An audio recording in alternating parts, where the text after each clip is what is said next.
Bonjour MLKOM, j'espère que vous allez tous le mieux possible. Je suis content d'avoir cette occasion de vous retrouver.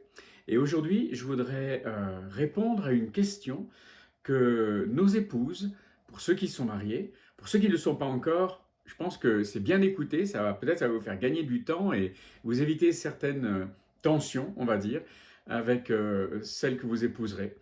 En tout cas, la question à laquelle je voudrais répondre, c'est ce que parfois, souvent, nos épouses peuvent nous dire, mais tu m'écoutes pas, tu m'écoutes jamais. Je te parle, tu fais pas attention. Je ne sais pas si vous avez déjà entendu ça dans la bouche de votre femme. Moi, oui. Ça me fait penser souvent à une blague que j'ai lue, vous avez peut-être vu aussi sur Internet ou sur les réseaux sociaux, de quelqu'un, d'un homme qui dit à sa femme, t'inquiète pas, de toute façon, avec moi, ton secret est bien gardé parce que je t'écoutais pas. Donc, je pourrais pas répéter ce que tu m'as dit. Je sais, c'est horrible. On faut surtout pas dire des choses comme ça. Mais en fait, la question sous-jacente, c'est mais pourquoi est-ce que, en tant qu'homme, on a de la difficulté, ou c'est l'impression que ça donne, hein, on a de la difficulté à écouter, à être attentif, à pouvoir vraiment faire attention à ce que notre femme veut nous dire. Il semblerait que ce soit un problème récurrent chez nous. Alors c'est vrai que c'est pas vrai pour tout le monde, chaque homme est différent, il y a des hommes qui écoutent très bien, les gars on a besoin de vos conseils, mais la plupart du temps, c'est vrai que spontanément, naturellement, en tant qu'homme, on va pas être disposé à bien faire attention. On a un problème de communication, souvent. Et c'est vraiment, dans notre travail avec Rachel en tant que thérapeute, c'est vraiment quelque chose qui revient régulièrement. Aidez-nous dans nos problèmes de communication. Mon mari ne m'écoute pas, il m'entend pas, il n'a pas envie de communiquer émotionnellement, il n'est pas disponible, etc., etc.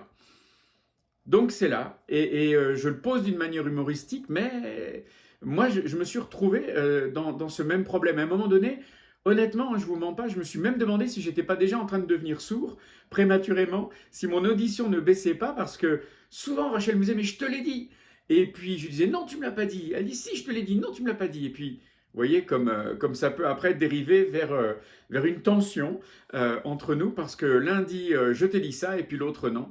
Ce qui est assez rigolo, c'est qu'en vieillissant, après, on a souvent des versions différentes du même événement qui s'est passé. Enfin, ça, c'est un autre sujet. Par contre, ce qui est sûr, c'est qu'en fait, souvent, quand Rachel voulait me parler, euh, ça me paraissait pas être le bon moment. Et j'avais une attitude dont j'étais pas forcément conscient. C'est qu'en fait, j'étais, par exemple, en train de travailler sur mon ordinateur, puis Rachel vient, elle me dit quelque chose, et sans vraiment faire attention, j'allais littéralement me débarrasser d'elle en disant oui, oui, d'accord. Et puis en fait, je continuais de faire ce que j'étais en train de faire.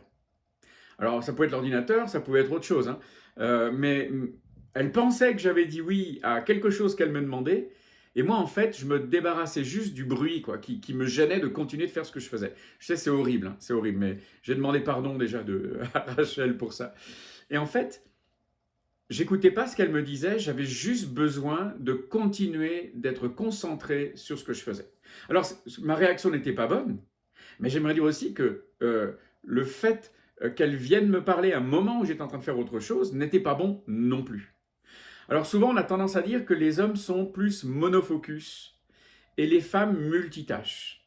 Alors encore une fois, c'est pas vrai pour tout le monde, il peut y avoir l'inverse, mais disons que d'une manière générale, une fois qu'on est concentré sur quelque chose, on n'aime pas être dérangé, alors que nos femmes peuvent faire plusieurs choses à la fois et être concentrées sur plusieurs choses à la fois, peut-être plus ou moins bien, mais de manière générale, on retrouve souvent cette vérité. C'est vrai aussi que on n'aime pas forcément, on n'est pas forcément à l'aise de partager nos émotions et d'aller chercher dans notre cœur pour faire une introspection. C'est vrai que je lisais dernièrement sur un article sur le Figaro Magazine qui disait que les hommes, je crois, 4 ou 5 fois, sont 4 ou 5 fois moins rapides qu'une femme à aller demander de l'aide vers un thérapeute parce on nous a pas appris à ouvrir notre cœur à quelqu'un, on nous a appris à tout garder à l'intérieur, se débrouiller, d'être grand, d'être fort et de se débrouiller tout seul. Et en fait, pour nous, c'est comme s'il y avait, comme un constat d'échec, s'il faut que j'ouvre mon cœur à quelqu'un et me rendre vulnérable. On n'aime pas être vulnérable, et ça nous empêche souvent d'aller plus loin. Alors encore une fois, je ne veux pas tomber dans des clichés, mais force est de reconnaître que c'est souvent un problème partagé par les hommes. On n'aime pas s'ouvrir, on n'aime pas être vulnérable, on n'aime pas aller chercher dans notre cœur. Et certains problèmes de communication, de notre côté tout du moins, peuvent venir de là. Et notre épouse, elle, souvent a besoin au contraire que l'on soit disponible, accessible et qu'on ait du temps pour l'écouter. Et dans Éphésiens 5, au verset 25, Paul nous dit « Marie, aimez vos femmes comme Christ a aimé l'Église ». Et il ne dit pas aux femmes « aimez vos maris » parce que pour la femme, spontanément, naturellement, c'est plus simple d'aimer. Par contre, il dit aux hommes « Marie, aimez vos femmes » parce qu'on ne sait pas forcément bien aimer. Nous, ce qu'en tant qu'homme, on sait faire, c'est respecter. Ce que les femmes ne maîtrisent pas forcément bien. Mais on sait ce que le respect veut dire. L'amour, c'est plus compliqué. Alors, je voudrais vous donner quelques petits trucs qui ont marché, qui marchent encore pour Rachel et moi, et puis peut-être qui vont pouvoir marcher pour vous aussi. Le premier, c'est savoir avoir des moments de qualité au niveau de la communication. Un truc que nous, on a fait, quand on s'est rendu compte que je me débarrassais des bruits parasites, en fait, c'était Rachel qui venait me parler, et puis que Rachel, des fois, me parlait à des moments où on s'est rendu compte qu'on pouvait être dans deux pièces différentes. Je pouvais être aux toilettes avec la ventilation au-dessus de moi ou dans la douche ou autre, et Rachel allait me parler. Donc, on a fait des trucs aussi simples que si tu as besoin vraiment de me parler, première chose, assure-toi qu'on est dans la même pièce. Ça paraît une évidence, mais je suis sûr que vous avez déjà eu votre femme, ou bien vous, en train de parler dans deux pièces différentes et d'être sûr que l'autre vous écoute. Et ben non, ça marche mieux quand on est dans la même pièce. Donc, on s'assure qu'on est dans la même pièce. Puis Rachel vient me voir, elle me dit « Est-ce que j'ai ton attention ?» Et mon engagement, c'est que je dois me détourner physiquement de l'écran d'ordinateur ou de ce que je suis en train de faire, et je vais la regarder, je vais lui dire « Oui, ma chérie, tu as ma complète attention. » Et maintenant, elle sait qu'elle peut me parler. Donc, moi, je fais un effort pour me tourner vers elle. Elle fait un effort pour s'assurer que je suis bien en état de réception de son message. Donc ça, c'est la première chose. Soigner la qualité de la communication. Même pièce, et on se regarde dans les yeux. Et quand on connecte les yeux dans les yeux, on sait que l'autre, il ou elle est en train d'écouter. C'est une question de qualité de la communication, de l'envoi et de l'émission et de la réception, en quelque sorte, comme pour une radio, quoi. Ensuite, c'est de pouvoir avoir des temps dédiés aussi à cela, des temps où en fait, on sait qu'on va communiquer. Et c'est ce que je vais vous donner un exemple que vous pouvez faire ou pas, ou suivre ou pas, à vous de voir. Mais Rachel et moi, on appelle ça le 10-10-10. Et il est possible que j'en ai déjà parlé d'ailleurs. Mais je vais le rappeler. Alors, si vous n'êtes pas doué spécialement dans ce domaine-là, ça peut être un 5-5-5 au démarrage. C'est 3 fois 10 minutes. Vous allez choisir un endroit où vous êtes confortable avec votre épouse, un canapé, un endroit cosy, vous allez avoir une tasse de thé, de café, un feu de cheminée si vous pouvez, je sais pas où vous êtes, où vous habitez, mais un endroit tranquille, les enfants couchés, c'est juste pour vous. Et pendant 10 minutes, vous êtes dans les bras l'un de l'autre pendant toute la durée de l'exercice. Dans les bras l'un de l'autre, super important. Pendant 10 minutes, vous ne dites rien. Et là, on est tranquille, c'est pas difficile, on dit rien, on apprécie juste d'être ensemble. Pendant les 10 autres prochaines minutes, c'est votre épouse qui va parler et qui va ouvrir son cœur. Et messieurs, votre job, c'est d'écouter. C'est pas une discussion. Vous avez juste à valider, par exemple, en disant « Ben oui, je te comprends, tu ressens ceci, telle chose. » Vous pouvez juste valider, mais sinon, vous pouvez juste dire « Ok, oui, mais pas plus. » C'est pas une discussion. Jusque-là, ça va. Par contre, les 10 dernières minutes, ou 5, si vous avez fait 5-5-5 au lieu de 10-10-10, à vous de voir. Les 10 dernières minutes, évidemment, c'est votre tour. C'est à votre tour, et alors, c'est pour ça qu'il faut bien écouter ce que votre épouse va faire, parce que vous allez pouvoir vous en inspirer. À votre tour de parler de vos émotions, comment vous avez vécu la semaine, comment vous avez vécu un événement particulier, et simplement aller chercher dans votre cœur ce que vous avez ressenti.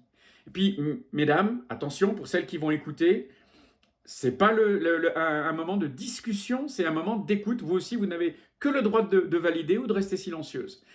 Donnez à votre mari la possibilité de parler sans être interrompu de ses émotions. C'est ce dont vous rêvez depuis longtemps peut-être, mesdames, donc donnez-lui cette opportunité. Maintenant, il faut que la communication, ça sera un autre conseil, soit non agressive. Alors non agressive, ça veut dire quoi ? C'est pas tu as fait ceci, tu n'as pas fait cela et on pointe le doigt vers l'autre. Non, non, non, non, non, non. On va pointer tous nos doigts vers nous-mêmes et vous, à ce moment-là, vous parlez de vous, de votre cœur. Bon, essayez d'être positif dans votre communication, de parler de choses qui sont bonnes, mais vous allez dire, voilà, j'ai ressenti, j'ai vécu cela comme ça, je me suis senti, c'est ma compréhension. Ça déjà, vous avez tous le droit de le faire, messieurs. Et c'est votre ressenti, on ne pointe pas le doigt vers l'autre, on pointe tous les doigts vers son propre cœur. Puis ensuite, quand on ne sait pas, alors là, ça peut être à d'autres moments que le 10-10-10 simplement. Hein. Là, ce que je vous dis, c'est vraiment en général. On peut toujours demander à son épouse, mais de quoi tu as besoin, ma chérie? Parce qu'on n'est pas censé deviner. On ne va pas deviner. On va rarement tomber juste quand on essaie de deviner. Donc on peut dire, mais de quoi est-ce que tu as besoin? Ou bien, qu'est-ce que je peux faire pour que tu te sentes en sécurité? Pour que tu te sentes écouté? Pour que tu te sentes aimé? Pour que tu te sentes entendu et reçu et réconforté. Qu'est-ce que je peux faire? On a toujours le droit de dire ça. Et puis on peut dire aussi, mais qu'est-ce que je peux faire pour t'aider? Comment je peux t'aider? Dis-moi. Et on a le droit de ne pas savoir, par contre, une fois qu'elle vous a répondu, alors là, il faut agir. C'est sûr qu'à ce moment-là, c'est à nous d'entrer dans l'action. Messieurs, je voudrais juste terminer en disant, vous n'avez pas besoin d'être des experts en communication avec les femmes en général ou la femme en particulier. Vous avez juste besoin d'être expert avec une personne, votre femme. De savoir qui elle est, de savoir ce dont elle a besoin. Et si vous ne savez pas, demandez-lui. Et vous allez voir que à un moment donné, vous allez prendre goût finalement à l'écouter, puis ensuite à lui partager votre cœur parce que vous allez voir le retour sur investissement. Elle va se sentir aimée, chérie, protégée, sécurisée, entendue, écoutée, et il y aura un retour sur investissement au niveau de la qualité de votre relation et vous ne vous en plaindrez pas. Donc, courage, messieurs, écoutons et parlons avec notre épouse. Et puis, j'aimerais bien avoir des retours pour savoir comment ça s'est passé. Bon courage à vous!